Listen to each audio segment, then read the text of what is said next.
Bonjour à tous et bienvenue dans l'épisode 4 de mon podcast Tricot et Couture. Alors ça fait un moment que j'ai pas enregistré de vidéo, j'étais moyennement motivée en fait sur les 2 derniers mois, aussi bien pour la couture que pour le tricot. D'une part à cause des chaleurs qui me donnaient pas forcément envie de tricoter et peut-être un peu plus de coudre, mais comme en couture on est obligé de se servir du fer à repasser, c'était pas forcément des plus agréables quand il faisait déjà 35 degrés dans la maison. Donc j'ai cousu plus que j'ai tricoté, et malheureusement en tricot j'ai pas grand chose à vous montrer parce que j'ai pas mal tricoté pour offrir. Donc voilà, je vais vous en parler un peu, mais il y a certains projets que je pourrais pas vous montrer aujourd'hui. Donc la dernière fois que j'avais enregistré une vidéo, j'étais en train de terminer de tricoter les chaussettes pour mon chéri. Donc elles sont terminées, je lui avais offert, il était super content.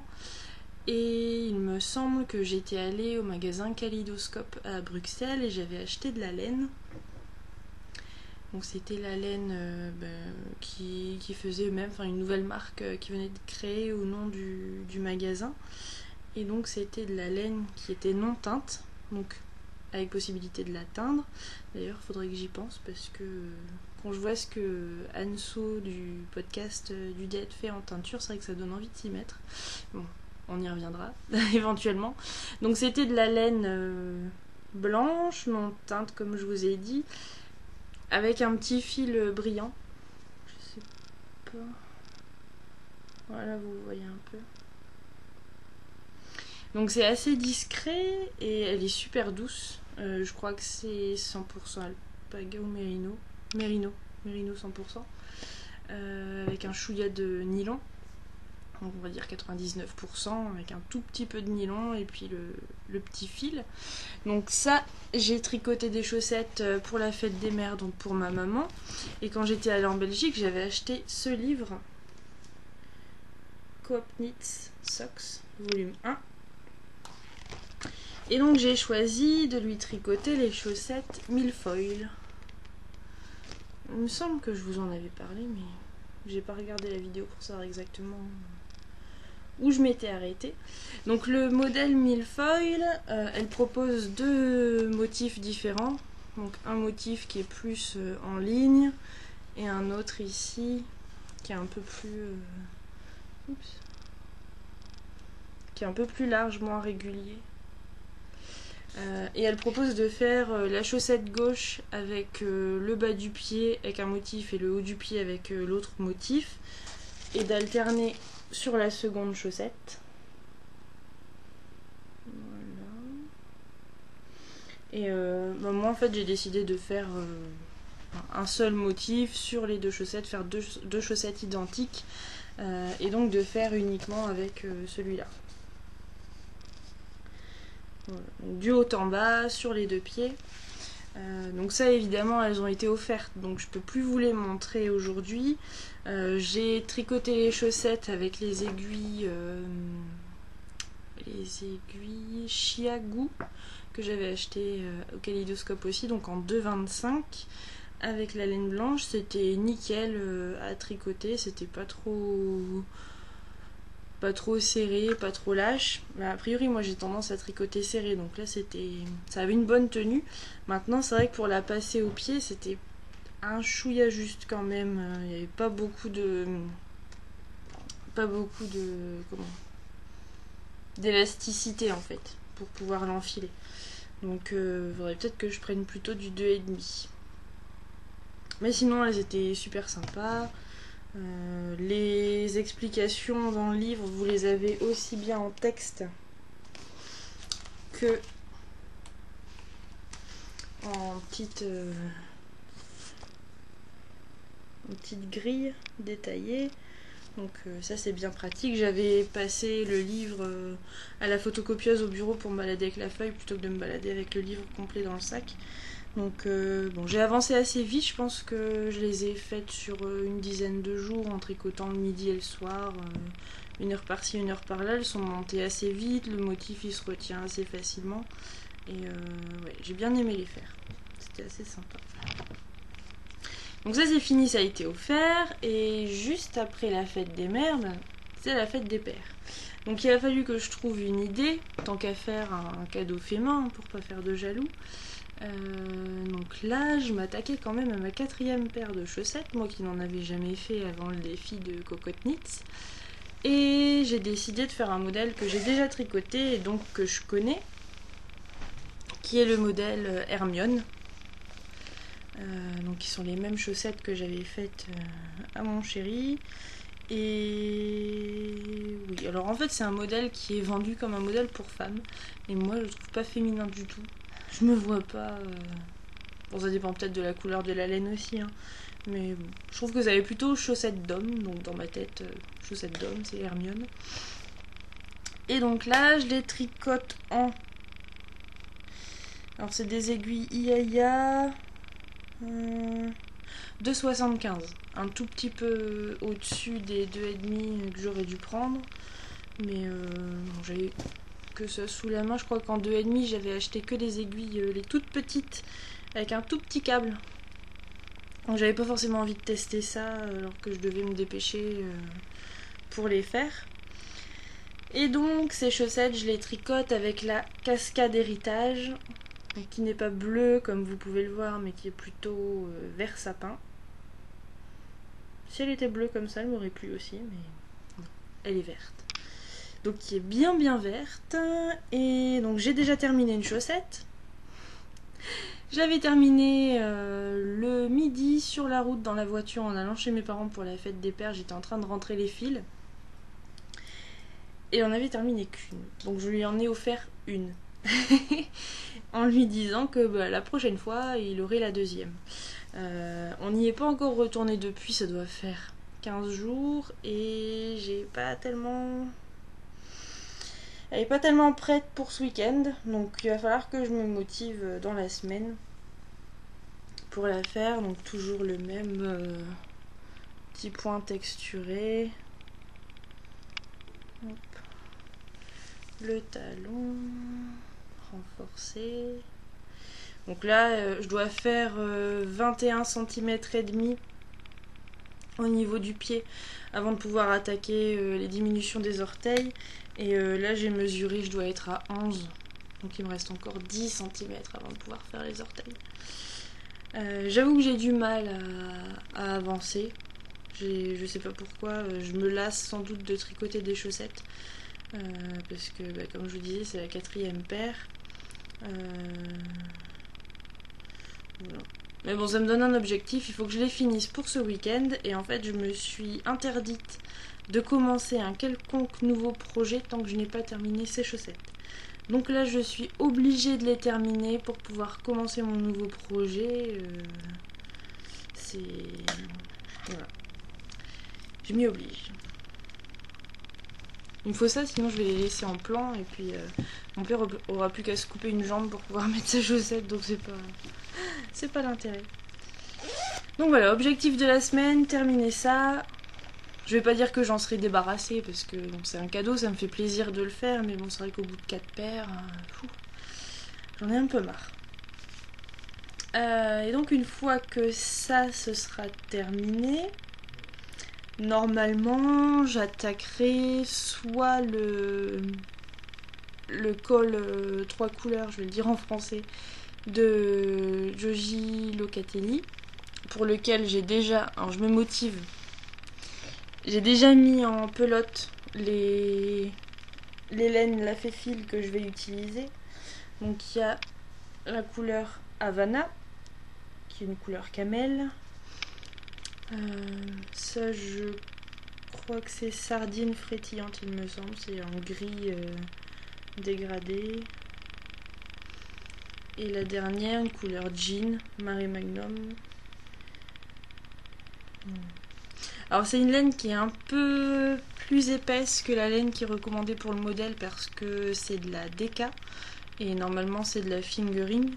Mais c'est vrai que un col c'est comme un châle et pas vraiment d'échantillon.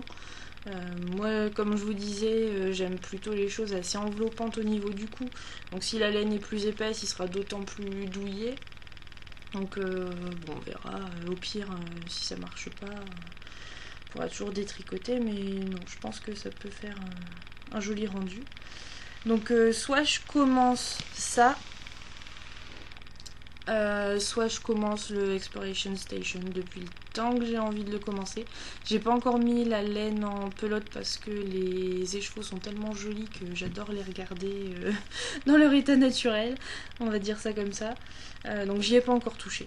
Voilà. Mais j'attends de terminer les chaussettes avant de vraiment envisager le prochain projet. Avant de commencer quoi que ce soit et de passer à la couture, je vais vous parler de mes derniers achats en tricot. Donc la dernière fois que j'ai enregistré un podcast, ça devait être au début du mois de mai. Parce qu'après, avec Anso, donc du podcast et du blog du Det, on est allé à Paris pour le tricoté qui était organisé par Cocotte Knits. Donc on a eu la chance de rencontrer plein de filles super sympas. La Féfile était là, Charlotte du blog et du podcast Filles d'hiver aussi, Cocotte Knits évidemment, et puis encore plein d'autres super sympas. Il y avait Sandra 974, vous pouvez les retrouver sur Instagram, Jute Winnings. Je vais en oublier plein, donc de toute façon je vais m'arrêter là. Mais vous pouvez tout retrouver sur Instagram. Ce jour-là, on a tagué tout le monde. Et donc nous, comme on venait de notre province lilloise, on s'était tapé 1h30 de train, bon, ce qui est encore assez raisonnable. On voulait, entre guillemets, rentabiliser le voyage et donc faire un petit crochet par l'île Wesel. Avant de reprendre le train le soir, ça a été la course, mais on y est arrivé. Donc on est arrivé à Paris à peu près vers 11h30 je crois. On s'est tous retrouvés au resto, on a mangé, c'était super bon. Et on s'est mis à tricoter après déjeuner. Sauf que mon aiguille s'est cassée. Donc j'étais en train de tricoter les chaussettes de mon chéri avec les Knit Pro Symphony, donc les aiguilles en bois interchangeables. Et quand j'ai voulu reprendre mon tricot, en fait j'avais mis mon petit sac à projet dans mon sac à main. Et je pense qu'il a dû se tordre à un moment. Parce que mon aiguille, je ne l'ai pas gardée, je crois. Elle était cassée. Il y a une partie en métal au début de l'aiguille et après l'aiguille en bois. C'était juste au bout de l'embout en métal. Donc elle avait sûrement dû se tordre. Et donc elle était cassée, donc je ne pouvais plus rien faire. Et juste à côté du restaurant où on s'est retrouvés, il y a le magasin, l'atelier de la création. Donc qui vend tout ce qui est aiguille à tricoter, les laine drops, pas mal de petites choses sympas. Donc c'était pas prévu, mais on y a fait un crochet avec toutes celles, j'ai embarqué tout le monde dans mon aventure. Donc j'ai retrouvé des aiguilles et pour changer, j'ai pris des aiguilles en carbone. Donc du coup j'ai terminé les chaussettes de monsieur avec les aiguilles en carbone que j'ai bien aimées. Je pense que je les préfère même aux aiguilles en bois. Je trouve que ça glisse mieux et en même temps ça accroche ça accroche la laine, mais elle glisse quand même. Je veux dire, ça glisse pas comme ça de l'aiguille, ça la retient. Mais en même temps, elle a une bonne fluidité sur l'aiguille. Je sais pas comment dire, moi j'aime bien. Je pourrais pas vous la montrer parce qu'en fait je sais plus où je l'ai mise. Il faudrait que je fasse du tri là dans ma pièce, mais en ce moment c'est pas mal le bazar par ici. Je vais peut-être déménager mon atelier au 2e étage prochainement. Donc ça risque d'être encore plus le bazar dans quelques temps. Enfin bref. Donc voilà, on est allé à l'atelier de la création. Donc j'ai acheté mon aiguille et j'en ai profité aussi pour acheter quelques petites bricoles. Des petites bricoles dans ce genre-là. Des petites breloques. Trop mignonnes. Donc il y a des petits gâteaux. Des petites glaces. Après, qu'est-ce qu'on a ? Il y en a tout plein. Je crois que j'en ai pris une dizaine. Et donc je vais en faire des anneaux marqueurs.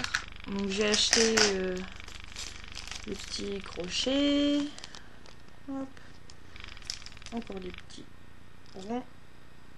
Hop. Et les petites tiges.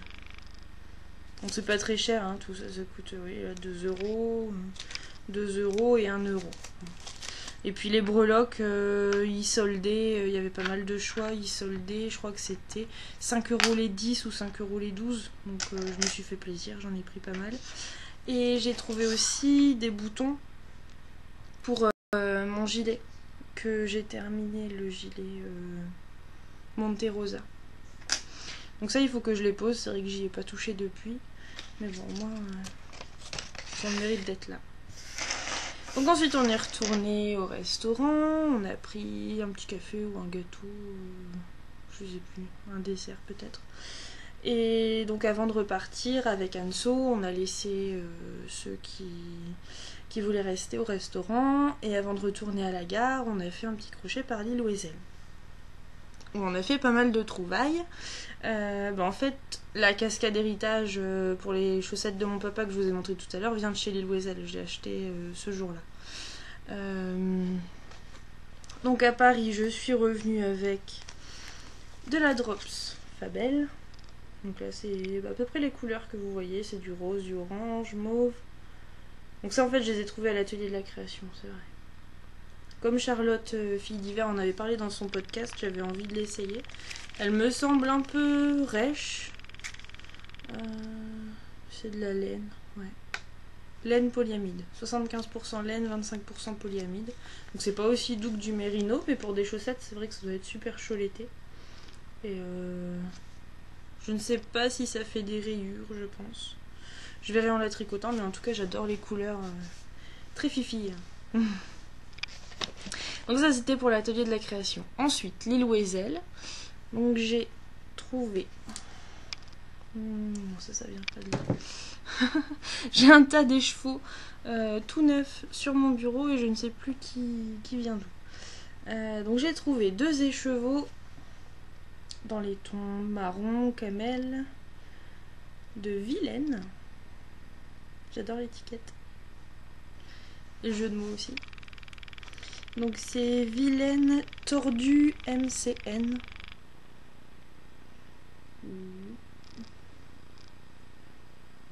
Couleur sortir la mamie de cuivre. Donc j'ai pris 2 écheveaux pour me faire un châle sans vraiment savoir encore lequel. Donc c'est de la fingering et il y a 365 mètres pour 100 grammes. Donc là j'ai 730 mètres. 365 x 2, vous ferez le calcul, je crois que c'est ça. 730 mètres de laine fingering. Dans un joli dégradé de marron orange camel.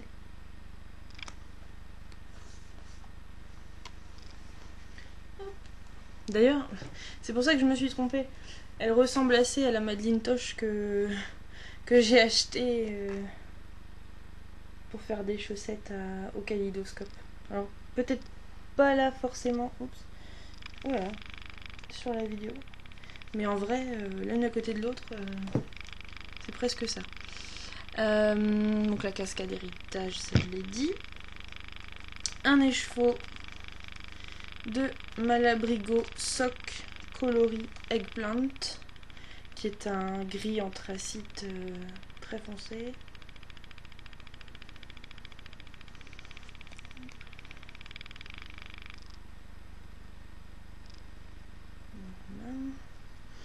Donc là il y a 440 yards, donc ça doit faire à peu près 400 mètres. Que je vais associer avec un écheveau de Hedgehog Fibers, toujours en sock, coloris, si je me trompe pas, Cinder. Vous déchiffrerez vous-même. Moi je lis Cinder, qui est un gris plus clair. Mais alors cette laine, elle est d'une douceur, j'ai jamais vu ça. Je pourrais la porter comme ça toute la journée, l'emmener au boulot, dormir avec. C'est incroyable. Dès que j'ai touché, je pouvais plus m'en détacher. J'étais obligée de l'acheter. Et donc là, il y a 350 mètres pour 100 grammes. Il y en a un peu moins. Superwash Merino 90% et 10% de nylon, comme c'est de la laine sock. Malabrigo, je crois pas qu'il y ait de nylon dedans. Non, Merino tout court. Et donc je vais associer les deux, un gris clair, un gris plus foncé, pour faire sans doute un briome, sauf changement de plan, ce qui pourrait tout à fait arriver bien sûr. dans les prochaines semaines, mais je pense pas m'y attaquer tout de suite. Parce qu'en fait je l'adore tellement en écheveau que j'ai pas envie de l'enlever pour en faire une pelote. J'adore quand je viens dans ma pièce, je la caresse comme ça, je suis trop contente. C'est complètement débile, mais elle est tellement douce. Donc voilà pour mes achats parisiens. J'ai rien acheté d'autre depuis, je crois, en laine du moins. Je crois que c'est tout. Je check un peu autour, mais non. Je n'ai rien acheté d'autre en laine. Pour celles que ça intéresse, je vais passer maintenant au côté couture. Là par contre j'ai fait un achat raisonnable. Je me suis acheté un coupon chez Toto. En fait je suis allée chez Toto pour trouver un coupon que la poule à petits pas a mis sur Instagram. C'était apparemment un coupon en viscose blanc avec un motif de papillon devant. Je pense que tout le monde a dû flasher dessus parce que je l'ai retrouvé après pas mal sur Instagram. Donc je me suis précipitée chez Toto à Lille, juste à côté de mon bureau, pour voir s'ils l'avaient. Évidemment ils l'ont pas. Ça doit être une exclusivité pour le sud de la France. Je pouvais pas repartir les mains vides. Et j'ai trouvé un coupon qui est plutôt sympa. Donc qui est comme ça. En vrai, je sais pas si niveau couleur c'est trop bien, trop bien. Mais en fait, je vais me reculer un peu pour vous montrer. Donc ça, a priori, c'est le haut du tissu. Et là, ce serait le bas qui est un peu plus dans les tons kaki. En fait, j'aime bien l'association du kaki et du rose. Je trouve que pour l'été, on peut faire sympa. C'est une couleur un peu pétante, mais associée avec un ton neutre. Puis pour mettre avec des sandales couleur kaki, petits bijoux roses.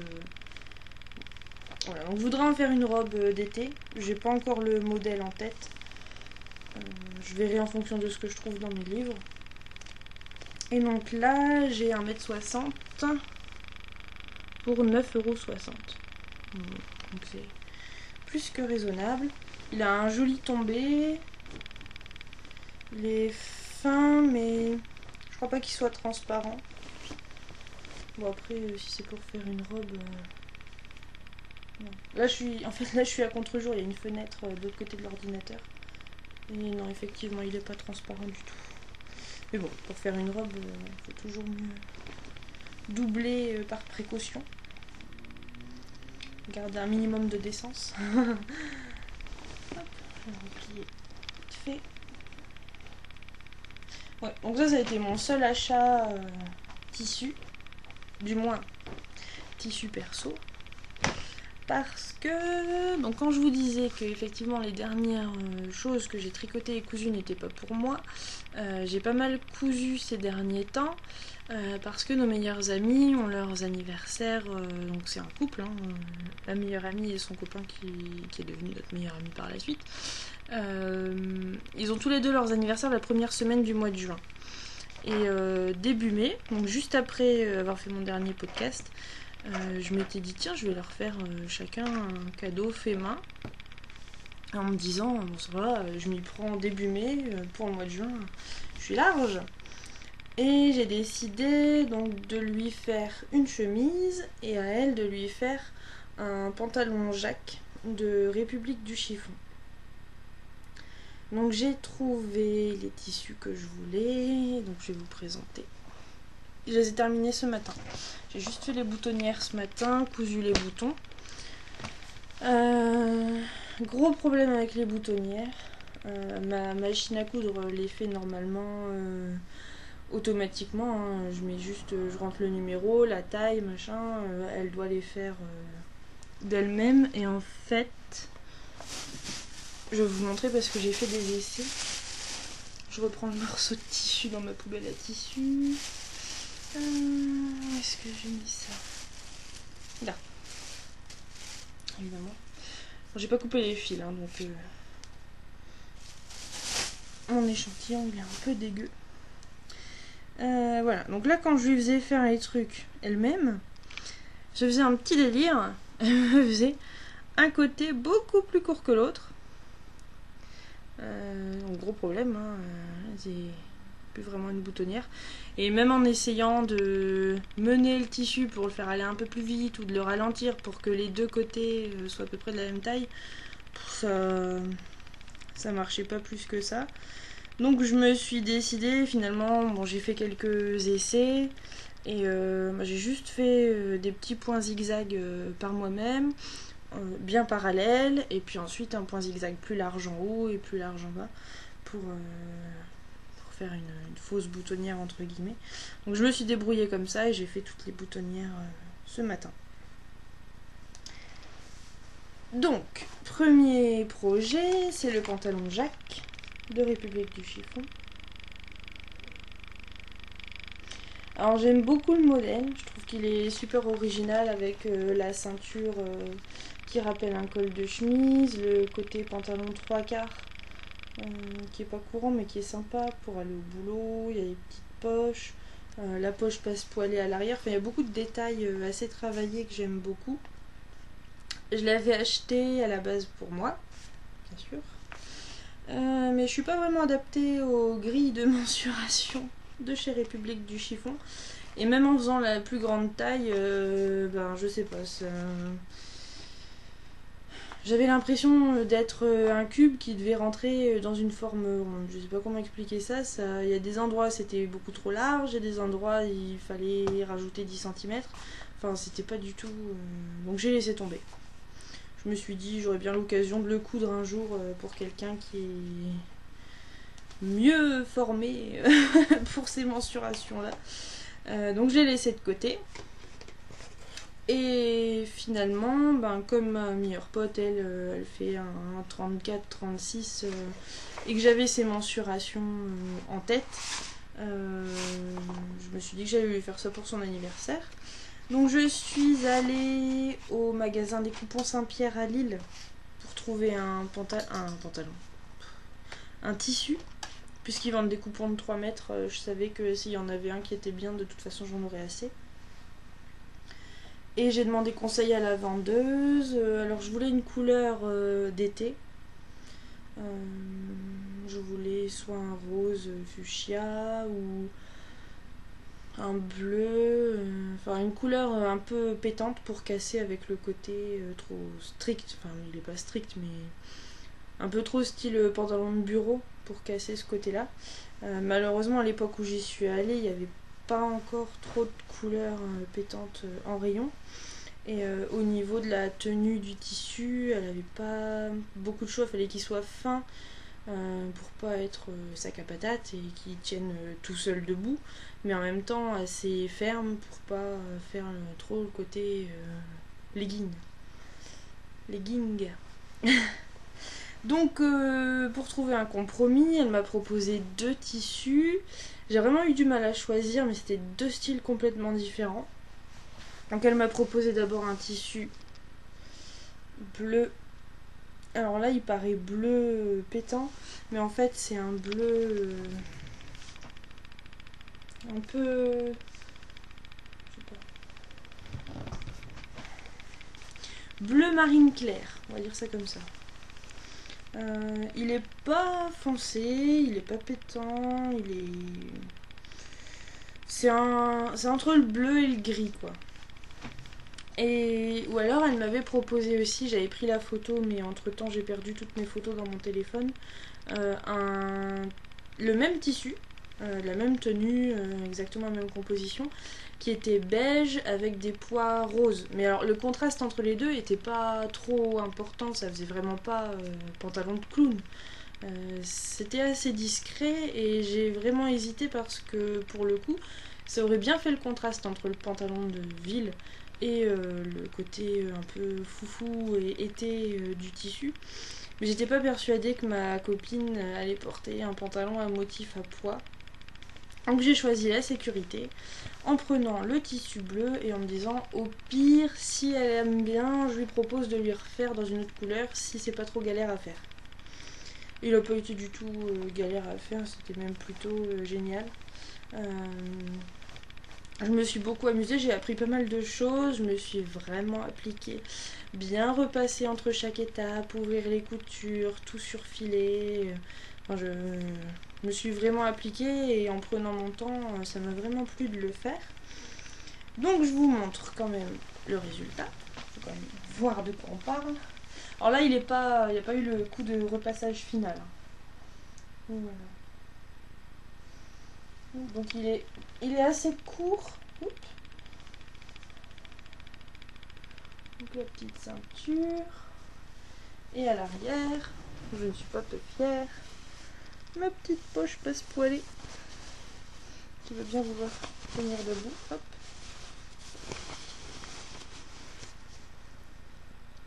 Ah oui, la seule chose c'est que là, ça se recouvre un peu les deux et ça me perturbe.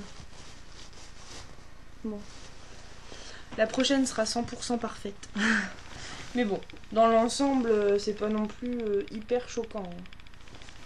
Donc voilà. Et j'ai trouvé des petits boutons d'une couleur assortie. Je sais pas si vous les voyez bien. À la droguerie.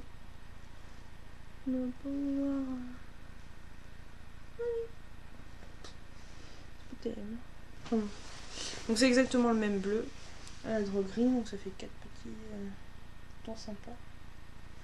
Et ouais, j'ai été plutôt satisfaite de l'assemblage, des explications. Alors par contre pas les explications du livret, hein, parce que allez, je vais vous montrer le livret. En fait, il y a les 2 premières pages, c'est le tableau des mensurations et des pièces. Ensuite, 2 pages sur le plan de coupe. Donc on est déjà à la moitié du livre. Les 2 premières pages, on a les explications avec des dessins, donc c'est plutôt bien. Mais alors après, débrouille-toi. Là, le flou artistique. Donc je me suis même pas aidée de ça ni du plan de coupe. Le plan de coupe en général, je sais pas vous, mais moi j'y prête pas trop attention. Je fais juste attention au droit fil et après j'essaye de caser par moi-même parce que en fait je vois qu'en général on perd du tissu en faisant avec leur plan de coupe. Et là par exemple on a un sacré trou. Après c'est étudié hein, mais je préfère faire au feeling et caser mes petites pièces les unes après les autres, quitte à replier le tissu. Donc voilà, c'est vrai que sur un livret qui fait 6 pages, avoir que 2 vraies pages d'explication si on exclut les dessins, et alors qu'il y a 3 pages sur le plan de coupe et le nombre de pièces, je sais pas, ça me paraît vraiment léger parce que c'est quand même assez technique. Les poches passe-poilées, pour moi qui en avais jamais fait, j'aurais pas pu me contenter des explications écrites. Il me fallait vraiment des images. Et heureusement, sur le site de République du Chiffon, il y a un tuto pas à pas, tout en photo, qui explique vraiment bien comment faire le pantalon. Donc j'ai fait uniquement avec ça en regardant au fur et à mesure les photos. Et je vous montre quand même juste l'intérieur rapidement. Hop.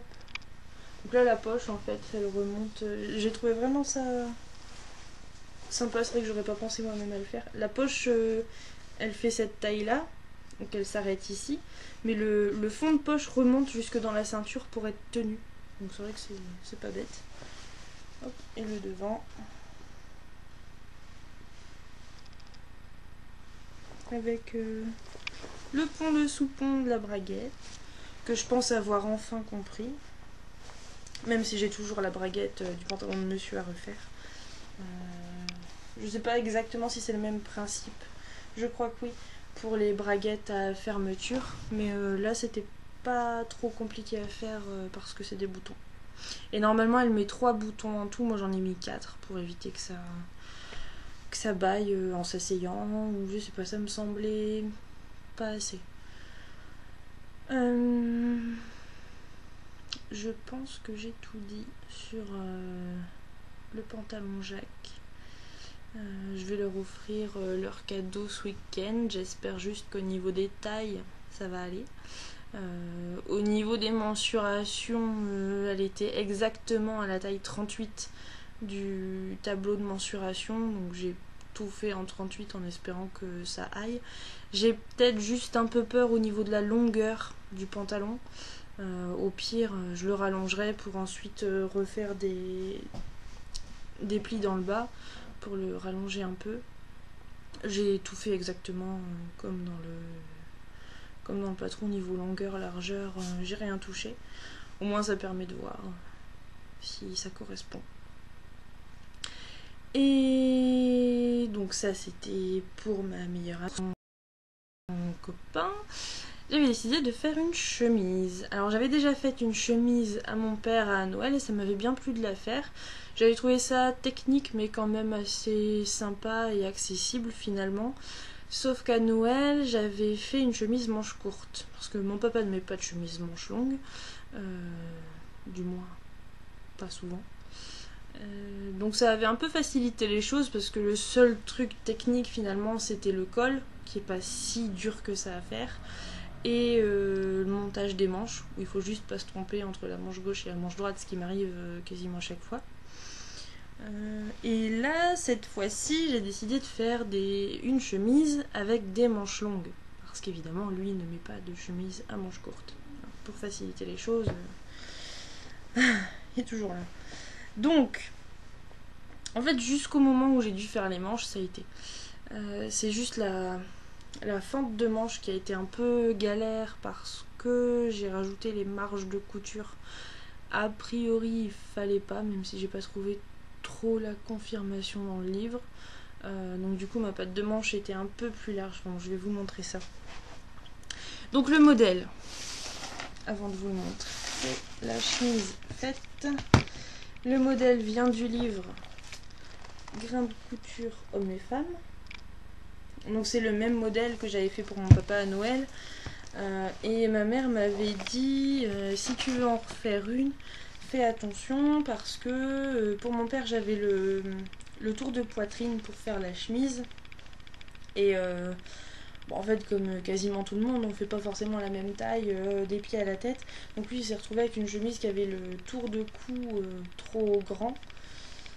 Donc pour éviter cette déconvenue là, au moment de faire le cadeau au pote en question, j'ai demandé à ma meilleure pote, j'ai mise dans la confidence et je lui ai dit soit tu prends ses mensurations, soit tu me prêtes une chemise à lui qui lui va bien et puis je prendrai les mensurations là-dessus. Donc elle m'a prêté une chemise et avec ma maman on a tout mesuré, on a reporté les mensurations qu'il fallait.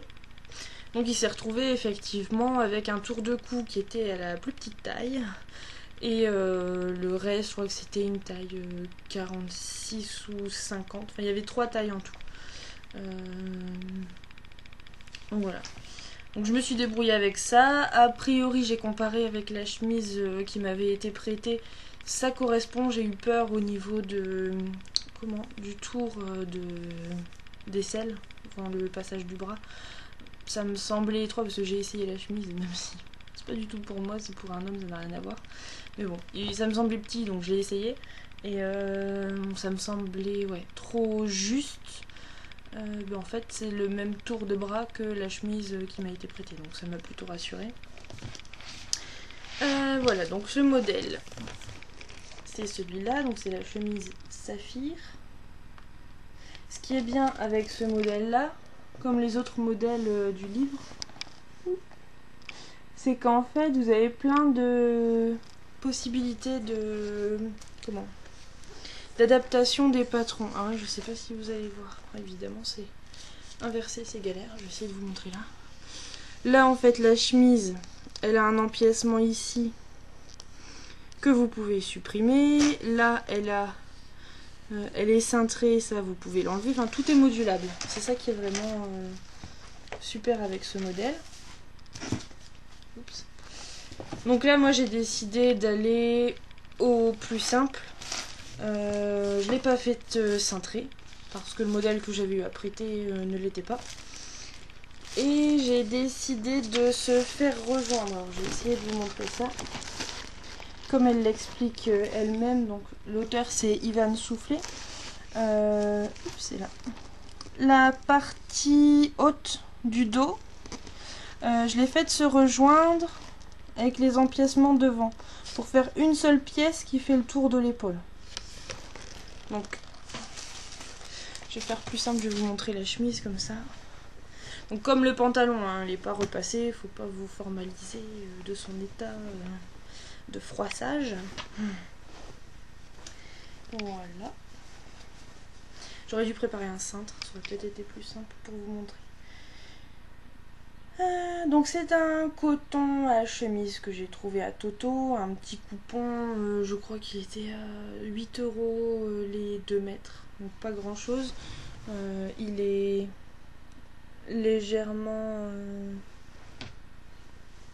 il y a des petites lignes, bleu marine, si on voit bien. Bon, j'ai hésité sur le fait qu'il y avait des lignes, mais bon, elles sont plutôt discrètes.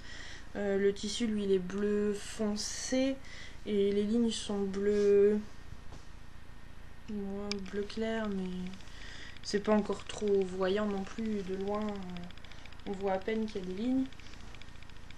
Et pour faire un petit clin d'œil au pantalon de ma copine, j'ai fait l'intérieur du col avec le tissu de son pantalon. Donc là, le dessous du col et l'intérieur du pied de col. J'ai fait ici l'empiècement dont je vous parlais. J'ai fait une sorte de faux passepoil qui est simplement une bande de tissu qui a été prise dans la couture. Et au niveau du dos, j'ai ajouté pareil une petite pièce tout le long pour apporter simplement de la fantaisie. Et donc ce que je vous disais, là elle n'est pas cintrée, il n'y a aucune pince, et c'est le morceau en fait ici. Donc là c'est la bande du dos et là c'est la bande d'épaule, c'est en un seul morceau. Hein, on a le col qui est juste là, comme ça. Hop, donc ici et ici, c'est en une seule pièce. Donc ça fait tout l'arrière et les deux retours devant. En un seul morceau.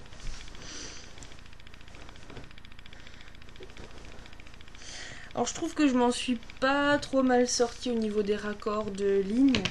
En fait j'ai surtout fait attention parce qu'elles sont assez fines. Donc après ça peut pas être non plus 100% parfait. J'ai surtout fait attention aux piqûres au niveau du pli plat dans le dos. Et au niveau des pattes de boutonnage devant, où j'ai piqué vraiment sur la ligne. Je sais pas si vous allez très bien voir. Mais après, au niveau du col, j'allais pas m'amuser à raccorder chaque petite ligne. Donc là, j'ai pas fait attention. Contrairement à la chemise que j'avais faite à mon papa, où là, je m'étais vraiment pris la tête sur l'alignement. Pour vous montrer, je vais chercher le tissu. Hop là. Là. La chemise de mon papa, je l'avais faite dans ce tissu-là. Donc là, pour les raccords, forcément, ça se voit beaucoup plus comparé à ça. Donc là, j'ai pas eu le choix que de vraiment tout aligner et repasser encore plus que j'ai pu le faire là. Là, je vais dire dans l'ensemble... les raccords, quand on est à 1 mètre ou 2, ça se voit pas. Hein. Et donc, oui, la partie qui était galère, c'est ça. Que je ne trompe pas. C'est ça. La fente de manche. Ici. Comme ça. Donc en fait, là, la fente de manche, c'est juste une bande de tissu qui est pliée en deux avec les marges de couture à l'intérieur. On la pique ici sur le bord. Donc on pique, comment dire, je sais pas si je vais très bien expliquer ça. On ouvre totalement la manche, on coupe en fait. Oh là, je sais pas trop comment vous expliquer ça. Ici on coupe quand la manche est pas encore formée en tube. On ouvre ici en Y. Ensuite, on met ce qu'on vient de couper, on l'ouvre complètement et on vient coudre la fente de manche tout le long. Ensuite on ferme et on forme ici à l'angle le triangle que vous retrouvez ensuite la petite maison juste ici. Hein, donc en fait c'est cousu grand ouvert, ensuite on replie et on fait la petite maison. Et en fait moi j'ai ajouté, je pense, et alors qu'il ne fallait pas, les marges de couture à ma patte. Donc je me suis retrouvée avec une patte qui est plus large que ce qu'elle aurait dû être. Et en fait ici je me retrouvais en haut de la petite maison avec trop de tissu. Donc plutôt que de tout enlever, j'ai eu un peu la flemme. J'ai fait quelque chose finalement qui se remarque pas tellement. J'ai fait une petite pince propre pour rattraper ce qu'il y avait en trop. Bon, c'est pas 100% parfait, mais c'est le charme des cadeaux faits main. On va dire ça comme ça. Et bon, sinon après, le bracelet de manche, ça, pas de problème. Hein. C'est juste un morceau plié en deux. J'ai un peu plus galéré sur les boutonnières. Comme je vous disais, avec la machine qui voulait pas les faire elle-même. Bon, dans l'ensemble, j'ai réussi à rendre ça propre. J'ai bien fait la première en sens inverse. Hop, là, elle est à l'horizontale, les autres sont à la verticale. Et au niveau des mesures, ça a l'air d'être bon, ce qui est plutôt rassurant. Donc je pense que c'est assez moderne comme chemise. Il y a un petit côté pas jean, mais qui peut aller super bien avec un jean et des baskets, qui peut aller pour aller au boulot. Ça fait jeune. Moi je l'aime bien. On verra si ça plaît, en tout cas j'espère. Je croise les doigts.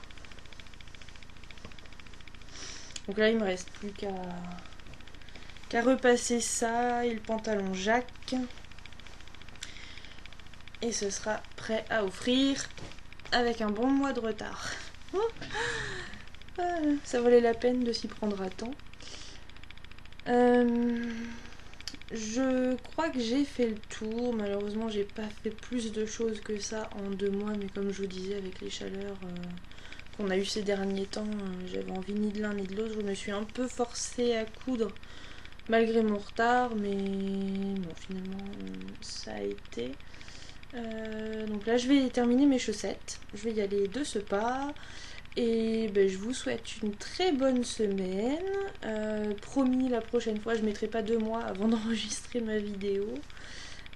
Et puis n'hésitez pas, si vous avez des questions, si vous avez des idées pour moi me faire une robe d'été avec mon super coupon de chez Toto, je suis à votre écoute. Et bon tricot, bonne couture et à la prochaine. Salut!